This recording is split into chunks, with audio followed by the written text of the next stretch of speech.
Learning to read is a fundamental part of growing up.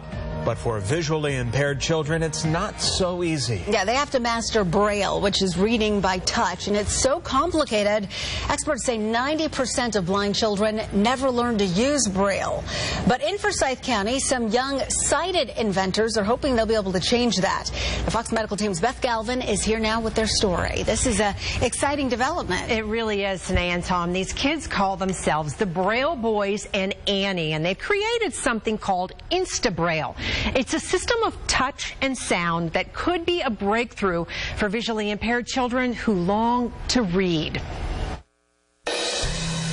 At the Atlanta Center for the Visually Impaired, Jasmine Robinson and Zaria Bradford are learning to read by touch. And Zaria loves the letter A for acorn. And by mastering each letter, a pattern of dots, the girls who are both blind are learning Braille, something their teacher, Ashley Phillips, grew up using. I have learned Braille since I was in kindergarten. I was born visually impaired, so I've started out my life learning Braille. But today, in a world where the visually impaired are increasingly relying on digital devices, only 10% of blind children in this country are being taught Braille. And that surprised Annie Torrey and her teammates. That was really I thought all of them were taught Braille, but no. So the 6 Forsyth County middle schoolers, part of a homeschool robotics team called the Braille Boys and Annie, because she joined the group later, took on a challenge.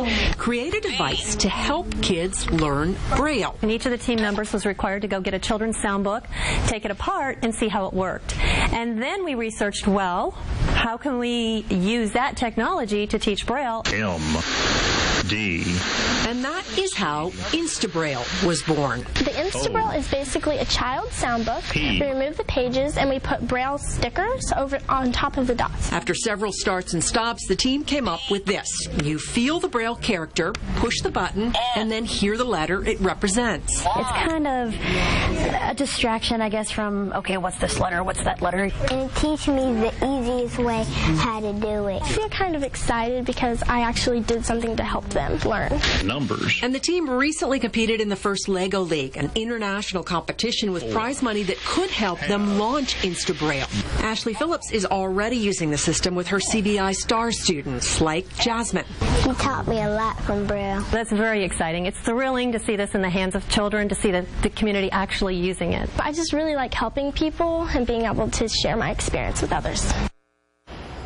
And the Braille Boys and Annie are now headed to Washington, D.C. because they are one of only 3 teams that actually made it to the finals of the LEGO Global Innovation Award Challenge.